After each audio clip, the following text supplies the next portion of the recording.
बेशक ये सुनने में आपको थोड़ा अजीब लगे, लेकिन ये इलाज का तरीका एशियन हिस्ट्री से मॉडर्न हिस्ट्री तक हमें कई बार देखने को मिलता है। बात करेंगे मेडिकल कैनिबलिज्म की।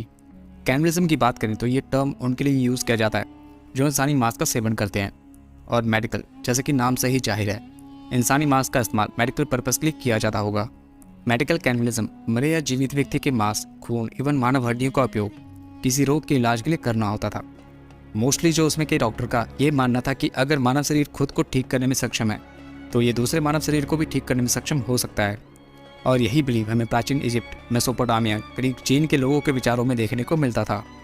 यह प्रयोग 16वीं शताब्दी के दौरान यूरोप में काफ़ी पीक पे था, जब इंसानी हड्डियों, चर्बियों और सूखे खून और यहाँ तक कि मम्मी पाउडर का उपयोग दवाई बनाने के लिए किया जाता था। और उनका मानना था कि ये कई प्रकार की बीमारियों का इलाज कर सकती हैं, जैसे कि इंसानी खोपड़ी के पाउडर का उपयोग सिर की बीमारियों जैसे कि माइग्रेन, सिर दर्द, चक्कर आना आदि जैसी बीमारियों के लिए, और इंसानी चर्बियों का उपयोग मानव के बाहरी शरीर की समस्याओं के लिए, और वहीं इंसानी खून का उपयोग रक्त सराव के लिए यानी ब्लड सर्कुलेशन, और यहाँ तक कि खून को सुखाकर उनसे बनाने वाली कई रेसिपी का इजाद हमें उस दौरान देखने को मिलता है। इनका ज़्यादातर उपयोग उस समय के धनी व्यक्तियों द्वारा ही किया जाता था, हालांकि आज ये पूरी तरह इलीगल है। इस वीडियो में आप हिस्ट्री रिलेटेड ऐसे ही अमेजिंग फैक्ट्स जानने वाले हो, तो बने रहिए वीडियो के अंत तक।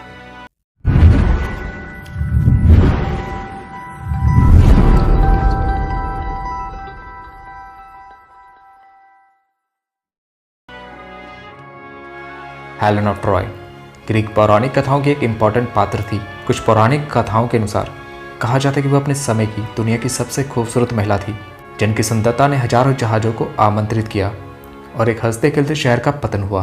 वह ग्रीक देवता ज़्यूस और लेडा की बेटी थी, जिसकी शादी स्पार्टा के राजा मेनलॉस से हुई थी। लेकिन कहानी में मोड़ तब आता है जब ट्रॉय का राजकुमार पेरिस द्वारा हेलेन का अपहरण कर लिया जाता है, जिसने ट्रोजन जैसे भयानक युद्ध को जन्म दिया। मेनलॉस और उनके भाई एगमनॉन के नेतृत्व में ग्रीक सेनाएं हेलेन को वापस लाने के लिए ट्रॉय के लिए रवाना हुई, जहां ट्रॉय और स्पार्टा के बीच एक भयानक युद्ध हुआ। यह युद्ध 10 साल तक चला और अंततः एक हंसते खेलते शहर ट्रॉय का अंत हुआ। ग्रीक पौराणिक कथाओं में हेलेन को एक दुखद पात्र के रूप में चित्रित किया गया है, क्योंकि उनकी सुंदरता बहुत से संघर्ष और पीड़ा का कारण बनी। 7वीं शताब्दी बीसी से लेकर अब तक न जाने कितने ही नाटक, कविताएं सहित कई मूवीज और टीवी शोज उनके ऊपर बन चुकी हैं। अगर आपसे पूछा जाए कि जीवित रहने के लिए सबसे खराब वर्ष के बारे में, तो शायद आपका जवाब 2020 हो सकता है, जिस साल को हम सब ने फेस किया है, जब कोविड-19 ने पूरी दुनिया में एक डर का माहौल पैदा कर दिया था। और शायद कुछ लोग वर्ल्ड वॉर 1 या वर्ल्ड वॉर 2 या फिर ब्लैक डेथ को इस सूची में रखेंगे। लेकिन यही प्रश्न जब एक मध्यकालीन इतिहासकार माइकल मैकॉर्मिक से पूछा गया तो उनका जवाब था 536 AD। तो आखिर क्या हुआ था उस साल, चलिए जानते हैं। हुआ ये था कि अचानक से एक कोहरा पूरे यूरोप तथा एशिया के अधिकांश क्षेत्रों में फैल गया और जिससे दुनिया में अंधकार छा गया। हालांकि सूरज की किरणें थी, लेकिन उनमें चमक गायब थी। सूरज कब निकलता और कब अस्त होता नहीं पता, और यह सिलसिला लगभग 18 महीने तक बना रहा। इसका परिणाम यह हुआ कि अधिकांश क्षेत्रों में तापमान में भारी गिरावट देखने को मिली। तापमान में हुए बदलाव के कारण फसल में खराबी तथा उनमें गिरावट आने लगी, जिसने भूखमरी तथा अकाल जैसी स्थिति उत्पन्न होने लगी। और इतना सब काफ़ी नहीं था कि 541 से 549 तक यूरोप में एक भयानक जस्टिनियन प्लेग ने दस्तक दी और 35 से 55% लोगों की जान ले ली। यह दौर ऐसा था कि मानो लोग मानने लगे थे कि ये सब भगवान की तरफ से है और दुनिया का अंत नज़दीक आ चुका है। यह अंधकार कैसे छाया, इसका उसमें तो कोई एग्जैक्ट एक्सप्लेनेशन नहीं मिल पाया, लेकिन आज के शोधकर्ताओं ने पता लगाया है कि 536 AD की शुरुआत में आइसलैंड में एक ज्वालामुखी विस्फोट के कारण बड़ी मात्रा में राख दुनिया के अधिकांश क्षेत्रों में फैल गया और जिससे अधिकांश क्षेत्रों में अंधकार छा गया। और ये काफ़ी नहीं था कि भूखमरी, अकाल, वॉर और प्लेग जैसी घटनाओं ने 536 AD से लेकर 549 AD तक को जीवित रहने के लिए सबसे खराब अवधि के रूप में जाने जाने लगा, और इस घटना से उभरने में यूरोप को कई साल लग गए थे।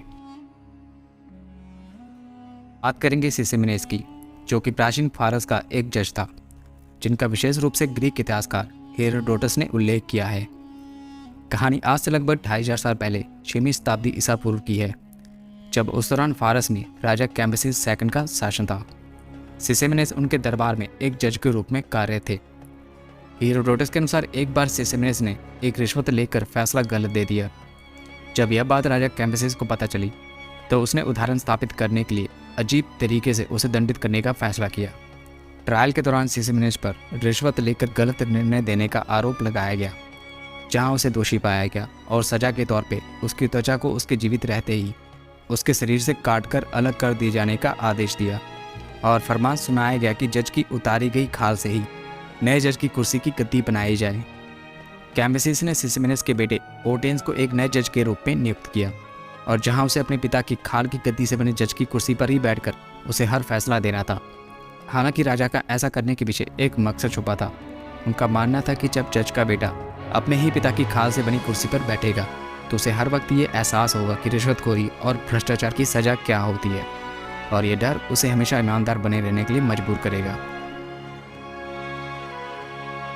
कुरुक्षेत्र वॉर प्राचीन भारतीय इतिहास की एक महत्वपूर्ण घटना थी जिसका वर्णन हमें हिंदू महाकाव्य महाभारत में देखने को मिलता है। यह युद्ध दो भाइयों कौरवों और पांडवों के बीच हस्तिनापुर की सत्ता को लेकर लड़ा गया था। इनमें पांडवों की तरफ से 7 अक्षौहिणी सेना लगभग 15,30,900 सेनाएं और जबकि कौरवों की तरफ से 11 अक्षौहिणी सेना लगभग 24,05,700 सेनाओं ने इस युद्ध में पार्टिसिपेट किया था। वर्षों के विवादों और सुलह के असफल प्रयासों के बाद कौरव और पांडव आखिरकार युद्ध के लिए गए। इस युद्ध में कौरवों की तरफ से भीष्म, द्रोण, कृपाचार्य, अश्वत्थामा, कर्ण, दुर्योधन, दुशासन सहित कई योद्धाओं ने हिस्सा लिया था और जबकि वहीं पांडवों की तरफ से 5 पांडव जिनमें युधिष्ठिर, भीम, अर्जुन, नकुल, सहदेव सहित वासुदेव, कृष्ण, सात्यकी, अभिमन्यु, धृष्टद्युम्न और घटोत्कच सहित कई योद्धाओं ने हिस्सा लिया था। यह युद्ध कुरुक्षेत्र के मैदान में लड़ा गया था जो कि लगभग 18 दिनों तक चला, जिनमें लाखों सैनिकों और योद्धाओं की मौत हुई और अंत में दुर्योधन की मौत के साथ ही पांडवों की विजय हुई। कुरुक्षेत्र युद्ध को न केवल एक पौराणिक संघर्ष के रूप में बल्कि पूरे महाभारत में चलने वाले नैतिक और दार्शनिक विषयों सहित युद्ध को अच्छाई और बुराई के बीच एक संघर्ष के रूप में भी देखा जाता है। फिलहाल इस वीडियो में इतना ही। अगर आपको ये वीडियो अच्छी लगी या कुछ नया जानने को मिला है तो आप इस चैनल को सब्सक्राइब कर हमें अपना सपोर्ट दे सकते हो।